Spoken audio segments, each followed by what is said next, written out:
Bonjour à tous, c'est Pierre pour Android France. Alors vous l'attendiez depuis plusieurs semaines, voici enfin notre test complet du Galaxy S8. On l'a testé pendant plusieurs semaines, l'occasion est bien de tester toutes les fonctionnalités du nouveau flagship de Samsung qui s'annonce comme le smartphone star de 2017. Alors avant d'entrer dans le vif du sujet, je vous rappelle que vous pouvez acheter ce téléphone depuis la fin avril. Il vous en coûtera quand même 809 €, et le smartphone est disponible en 3 couleurs, Orchid Grey, Midnight Black et Arctic Silver. Allez, sans plus tarder, rentrons dans ce test complet du Galaxy S8. Alors, avoir le Galaxy S8 entre les mains donne la sensation d'avoir le smartphone parfait. Le léger changement dans les dimensions, l'appareil est un peu plus long que le Galaxy S7, est imperceptible puisque le smartphone reste parfaitement compact. On ne peut pas en dire autant à propos de l'écran, car le moins qu'on le puisse dire, c'est que Samsung a fait un joli travail. Le nouveau Galaxy S8 consacre 83,6% de la face avant à son écran, contre 72,1% pour son prédécesseur. Et cette différence de taille d'écran apporte beaucoup plus que les 6,5 mm en plus en longueur du S8.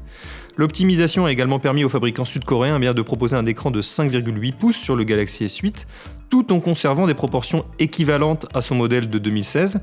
Pour ce faire, il a retiré le bouton d'accueil physique à l'avant, habituellement présent sur ses terminaux. C'est une première pour le constructeur. Alors à chaque fois que je saisis l'appareil pour vérifier une notification, je reste impressionné par le design de l'écran. Cet écran Infinity donne l'impression que l'avant de l'appareil n'est constitué que d'un écran. C'est la raison pour laquelle, contrairement aux versions précédentes, tous les modèles de Galaxy S8 ont une façade noire. Ainsi, il est presque impossible de distinguer la limite entre le bord et l'écran tactile. Même les capteurs, l'appareil photo avant et le haut-parleur pour les appels sont camouflés. Ce n'est finalement que lorsque l'écran s'active que l'on voit les bords. Cependant, tout n'est pas parfait sur le Galaxy S8. On trouve le lecteur d'empreintes digitales à l'arrière, désormais à la droite de l'objectif de l'appareil photo. Alors honnêtement, ce n'est pas dérangeant pour déverrouiller l'appareil ou pour accéder à la barre de notification en faisant glisser votre doigt sur le capteur. Le problème se situe à un autre niveau. Pour déverrouiller plus facilement le smartphone, il est préférable de tenir le smartphone à deux mains ou alors de placer votre doigt sur l'objectif de la caméra. Et dans ce dernier cas, il faudra alors penser à le nettoyer avant de prendre une nouvelle photo. Et en considérant que la plupart des utilisateurs ne le feront certainement pas, leur expérience utilisateur sera alors affectée. Heureusement, Samsung nous offre quelques modes alternatifs pour débloquer le smartphone. En ce qui concerne les matériaux utilisés pour la fabrication du Galaxy S8, on retrouve un verre Gorilla Glass 5 à l'avant et à l'arrière. Et d'après mon expérience, il prend moins les empreintes digitales qu'auparavant. Le cadre en aluminium est particulièrement mince sur les côtés et un nouveau bouton physique dédié à l'assistant virtuel Bixby a fait son apparition. Comme le Galaxy S8 bénéficie de la certification IP68, vous n'avez pas à vous soucier des aléas de la vie quotidienne et il est même possible de l'utiliser pour prendre des photos sous l'eau. Toutefois, il ne faut pas dépasser 1,5 m de profondeur et 30 minutes d'immersion. Enfin, sachez également que les haut-parleurs auront besoin d'un peu de temps pour sécher complètement pour être aussi performants qu'avant. L'écran est l'atout principal de ce nouveau Galaxy S8. Il s'agissait d'ailleurs du défi le plus important pour Samsung. Avec le Galaxy S8, Samsung arrive à mettre un plus gros écran sur un boîtier dont la taille n'a presque pas changé. LG a pris le même chemin avec le G6. Le smartphone utilise un rapport largeur-hauteur de 18:9 au lieu d'un classique 16:9. Samsung utilise sur le S8 un rapport 18,5:9, ce qui représente en pixels 1440 par 2960. Contrairement au smartphone QHD classique, l'écran du S8 est donc 400 pixels plus haut. Le Galaxy S8 est équipé d'un écran plus lumineux que les autres appareils disponibles sur le marché. Dans la pratique, vous pouvez afficher plus de contenu qu'avec le Galaxy S7 par exemple. Le rapport de 18,5:9 permet également d'utiliser des caractères plus petits et d'avoir une meilleure utilisation des éléments d'interface utilisateur et d'optimiser l'utilisation du mode multi-fenêtre. Les avantages sont multiples, mais puisqu'il s'agit d'une nouvelle technologie, toutes les applications pour l'instant ne prennent pas encore en charge ce format. Et pour la plupart des jeux et des vidéos, vous verrez alors afficher une barre noire au-dessus et au-dessous, ou bien dans les coins. Certains jeux avec le format 16:9 perdent quelques pixels pour compenser les barres noires quand ils s'adaptent à l'écran. Avec Skydancer par exemple, disparaissent certaines informations relatives aux boutons de menu, et en raison des bords arrondis de l'écran, mon expérience était moins bonne que sur le LG G6 avec le même jeu. Comme c'est le cas habituellement, Samsung a opté pour la technologie Super AMOLED qui offre un spectre de couleurs plus vaste. L'écran est très lumineux, les couleurs sont réalistes et les noirs sont profonds. Les blancs ont légèrement tendance à tirer vers le bleu, mais c'est un détail qui ne gêne pas la qualité de l'écran. Contrairement au Galaxy S7, le Galaxy S8 offre des bordures incurvées, plongeant ainsi l'utilisateur en immersion. Néanmoins, la courbure de l'écran fait que les reflets peuvent parfois limiter cette expérience. Par défaut, le Galaxy S8 offre une définition Full HD, mais il est possible d'opter pour une définition QHD+. En accédant aux paramètres de l'appareil, vous pouvez le modifier très simplement. Cette fonctionnalité a été introduite avec la mise à jour Nougat sur le Galaxy S7 et permet d'augmenter l'autonomie du smartphone. Alors personnellement, je suis un fan de cette option, je vais m'expliquer. L'avantage, c'est que le processeur de Samsung ne veut pas forcément utiliser ses 8 cœurs toujours tout le temps, car il n'a pas besoin de cette puissance constamment. Donc Samsung vous offre la possibilité de 4 niveaux de performance et à vous de choisir celle qui vous convient. L'avantage, c'est que vous pouvez économiser un peu de batterie. Lorsque le Galaxy S8 est configuré pour fonctionner à plein régime, on constate que la batterie descend rapidement, mais en échange, vous bénéficiez d'une qualité d'écran et d'une qualité audio incroyable. Alors l'autre nouveauté de ce Samsung Galaxy S8, c'est Bixby, l'assistant digital de Samsung. Le fabricant sud-coréen nous en avait beaucoup parlé lors de sa présentation. Et à vrai dire, c'est une petite déception puisqu'il ne sera pas disponible en français pour tout de suite. Il faudra attendre probablement septembre, octobre, voire même après pour l'avoir en français. Et pour le lancement, on n'a que la version en coréen, on n'a même pas de version en anglais. C'est un peu bête puisqu'on a un bouton dédié à Bixby sur le côté du smartphone qu'on ne peut pas utiliser, ou qu'on peut utiliser mais que partiellement, qu'avec des cartes à l'instar de Google Now. Donc ça, c'est un petit point que Samsung devrait revoir très rapidement. Alors Bixby, l'assistant digital de Samsung, n'est donc que partiellement intégré au modèle commercialisé en France. Ainsi, les utilisateurs peuvent seulement profiter au départ d'un fil d'actu personnalisé et de la reconnaissance d'objets Bixby Vision sur vos photos de Bixby. Pour ma part, c'est Bixby Vision qui m'intéressait le plus. La caméra est censée reconnaître les objets placés devant la lentille et fournit plus d'informations à ce sujet, telles que la boutique en ligne où acheter le produit. Vous pouvez utiliser Bixby Vision, vous aurez besoin d'un compte Samsung pour ce faire, sur votre S8 en Europe. Toutefois, pour fonctionner correctement, Bixby doit être actif dans le pays où vous êtes. Aux États-Unis, par exemple, cette fonction est associée à Amazon. Mais à l'heure actuelle, comme je vous le disais, Bixby est toujours en cours de développement et c'est supporté seulement par 8 à 10 applications. Les développeurs d'applications pourront bientôt accéder au SDK afin de rendre leur application compatible avec Bixby. Alors bien que cela puisse vous étonner, le Galaxy S8 tourne sous Android 7.0 Nougat et non la dernière version d'Android. Les différences sont minimes, rassurez-vous. Le fabricant a amélioré la conception de son interface utilisateur à plusieurs égards. Adieu TouchWiz et bonjour Samsung Experience. Clairement, il s'agit de la meilleure interface logicielle que Samsung a développée jusqu'à présent. C'est beau, c'est propre, c'est fluide. L'interface n'est d'ailleurs pas sans rappeler le launcher des Google Pixel. Avec la suppression du bouton d'accueil physique, on dispose désormais donc de boutons de navigation virtuels qui peuvent être définis en fonction de vos préférences.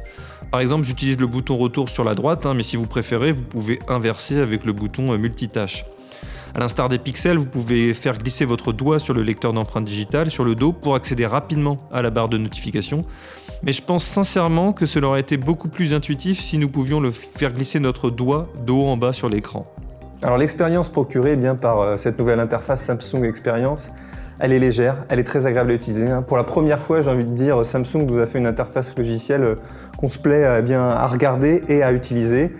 Cette fois-ci, on a également moins de bloatware, moins d'applications préinstallées. Alors bien entendu, on retrouve toutes les applications de Microsoft, Skype, etc. On n'y coupe pas, mais on a moins de jeux, où on n'a pas de Facebook, on n'a pas de WhatsApp ou d'Instagram, contrairement aux années précédentes. Donc c'est une petite chose plutôt positive de ce Samsung Experience. Alors toujours au niveau de l'interface logicielle, il y a 2 caractéristiques qui font que le Galaxy S8 est un smartphone agréable à utiliser au quotidien. La première des caractéristiques, c'est Samsung Flow, qui permet d'une continuité entre les différents appareils Samsung. Par exemple, vous commencez à lire un article sur votre tablette Samsung et vous le finissez sur votre smartphone ou inversement. Et l'autre fonctionnalité intéressante, c'est Samsung Cloud, qui permet de sauvegarder ces documents en ligne, mais également de transférer ces données rapidement d'un appareil à l'autre. C'est ultra fiable. Et honnêtement, Samsung Cloud, c'est plutôt bon et je vous conseille de le tester. Alors le Galaxy S8 que l'on trouve dans les commerces français utilise un processeur Exynos 8895 et la puce graphique ARM Mali G71. Alors cette configuration fait de ce smartphone un appareil 10% plus rapide que son prédécesseur, le Galaxy S7. Et dans les performances graphiques, on peut constater une hausse de 21%. Ceci dit, bien que l'appareil soit très fluide, je ne sens pas de différence entre le S8 et le S7 au quotidien. Le Galaxy S8 existe en un modèle unique de 64 Go de mémoire interne avec cette mémoire de stockage ultra rapide 2.1, Ultra Fast Storage 2.1. Et la quantité de mémoire vive est la même que celle du prédécesseur, on retrouve 4 Go. Jusqu'à notre test du Galaxy S8, l'appareil qui nous servait de référence en matière de performance était le Huawei Mate 9, qui utilise un processeur Kirin 950. Et après avoir passé le même test, le Galaxy S8 a dépassé les performances du Mate 9 de 4,71% pour être précis. Ce qui choque cependant, c'est que dans le test de la lecture et de la vitesse d'enregistrement de la mémoire interne, le Galaxy S8 était un peu en dessous des résultats du Mate 9, et ce malgré la nouvelle génération du Universal Flash Storage 2.1. En théorie, il devait donc lire l'information plus vite. Toutefois, il faut relativiser ces résultats obtenus sur notre test de benchmark PCMark Storage, car une mise à jour pourrait bien régler le problème. La mémoire est un des piliers d'Android O, la prochaine mise à jour d'Android. Alors si on laisse bien les chiffres de côté un peu dans ce test, pour vous donner bien mon sentiment sur les performances du téléphone, elles sont tout simplement excellentes. Le smartphone ne bug pas, il n'y a pas de ralenti, tout va très bien, les applications, les jeux, tout est fluide. C'est vraiment un téléphone optimal, et même quand vous êtes dans le mode de performance par exemple optimisé pour gagner un peu d'autonomie au niveau de la batterie, on rencontre aucun ralentissement et tout se passe très rapidement. Bref, on a une petite Formule 1 entre les mains. Alors grâce à l'achat de l'entreprise Harman Kardon, Samsung est en mesure de proposer de super écouteurs avec son flagship. Ces écouteurs AKG délivrent une qualité audio bien supérieure à celle des générations précédentes. Bon par défaut, ces écouteurs AKG deviennent même excellents lorsqu'on utilise le Galaxy S8 en mode divertissement, car il active le convertisseur Ultra High Quality qui améliore le son dans les musiques et les vidéos. Vous pouvez activer cette option en utilisant l'écran Edge du Galaxy S8 pour accéder aux options de maintenance. Alors en utilisant le mode automatique de l'appareil photo, l'expérience est très bonne. Pour la capture de clichés, Samsung utilise ce qu'il appelle le multiframe processing. En clair, le Galaxy S8 prend plusieurs images par photo et les utilise pour en faire une seule, corrigeant ainsi tous les problèmes de tremblement. Résultat, on a des images bien éclairées avec une excellente plage de couleurs et une balance des blancs respectée. Si vous activez le mode HDR, les images sont plus équilibrées au niveau des couleurs et des tons. Vous pouvez d'ailleurs vous faire votre propre opinion si vous allez sur notre test écrit du Galaxy S8, dont le lien est dans la barre de description. L'appareil offre aussi la possibilité de capturer des vidéos en 4K et le changement de mise au point pendant la prise de vue se fait rapidement. Le fait que nous pouvons enregistrer des images et des vidéos directement sur la carte microSD est très pratique. Alors selon notre expert en photographie, Stéphane, est bien dans des situations de basse luminosité, ce qui est typique de la plupart des appareils photo qui ne sont pas haut de gamme, les couleurs ont tendance à être un peu trop chaudes. Nous avons aussi une légère augmentation du bruit et une perte de finesse des détails en fonction de l'obscurité de la scène. Les algorithmes de traitement d'image du Galaxy S8 font généralement un bon travail en gardant un juste équilibre entre le bruit et le maintien des détails couleurs. Le point fort de ce Galaxy S8 par rapport à ses concurrents, c'est son logiciel. L'application est incroyablement rapide pour prendre des photos et la mise au point automatique fait généralement un bon travail, même en basse lumière. Par ailleurs, le mode Pro, en plus d'être bien conçu, permet à l'utilisateur d'ajuster manuellement les paramètres comme la balance des blancs, la vitesse d'obturation ou bien la sensibilité ISO. Alors bien qu'il soit dommage que la sensibilité ISO d'ailleurs soit limitée à 800, parce que dans des endroits avec des conditions faibles en lumière, des régimes de vitesse ISO supérieure par exemple pourraient être utiles. En mode auto, le Galaxy S8 utilise des régimes vitesse ISO à 4 chiffres. Pour la plupart des utilisateurs, cela n'aura pas beaucoup d'importance. Enfin, le mode bokeh qui brouille artificiellement l'arrière-plan pour créer l'apparence d'une image faite avec une caméra disposant d'un grand capteur fonctionne aussi de manière surprenante sur ce smartphone. Comme le smartphone de Samsung n'a pas de double capteur pour créer une profondeur d'image, il a besoin de prendre des photos avec différentes expositions, obligeant par exemple à garder la pose durant 2 ou 3 secondes. Enfin, si on aborde l'autonomie du smartphone, on est également satisfait de manière générale. À l'image des smartphones haut de gamme de ces dernières années, on obtient une journée d'autonomie avec une utilisation, j'ai envie de dire, intensive, c'est-à-dire des appels, des mails, des vidéos et quelques WhatsApp, du surf, une utilisation classique d'un smartphone, un peu plus soutenue, j'ai envie de dire, que pour certains utilisateurs. Si vous êtes un utilisateur intensif, vous pourrez rencontrer peut-être des soucis avec cette batterie du Galaxy S8 qui ne fait que 3000 mAh, comme le Galaxy S7, mais cette fois-ci l'écran est bien entendu plus grand. L'avantage de Samsung, la contrepartie si j'ai envie de dire, c'est que la recharge se fait très rapidement. Vous comptez 1h15, 1h30 pour avoir une recharge complète du smartphone. Donc du coup, quand vous vous déplacez, je vous conseille d'avoir rapidement un chargeur Samsung à portée de main pour redonner un coup de boost quand c'est nécessaire. Alors l'heure du bilan a sonné pour ce Samsung Galaxy S8, qu'en est-il ? Alors clairement pour moi, eh bien, ce nouveau smartphone est le meilleur smartphone Android de ce début d'année 2017. Samsung était attendu au tournant après l'échec du Galaxy Note 7. Et ils ont parfaitement répondu aux attentes avec ce nouveau flagship. On a tout simplement un smartphone complet, élégant. Le design est vraiment un des points forts du smartphone. Vous verrez, l'effet waouh auprès de vos amis sera immédiat. Les performances sont excellentes. Son appareil photo ne vous décevra pas. On bénéficie d'une nouvelle interface avec Samsung Experience qui est agréable à utiliser et plus légère que les années précédentes. Malheureusement, il y a quelques petits défauts. Le smartphone n'est pas parfait. On a une autonomie qui n'est pas exceptionnelle, qui se situe un peu comme les autres, autour d'une journée, et donc on pourrait attendre plus. Et puis, on a l'assistant digital Bixby qui n'est malheureusement pas disponible en français. Il faudra encore attendre plusieurs mois avant de voir cette fonctionnalité sur le smartphone. Et l'autre point faible, c'est le prix. Samsung est encore monté en gamme avec ce Galaxy S8 et il faut compter 809 € pour se le procurer. Alors, si l'argent ne vous dérange pas, clairement, foncez sur ce Galaxy S8, vous ne le regretterez pas. Si le budget vous pose un petit souci, je vous conseille de regarder d'autres smartphones, peut-être un peu moins élevés.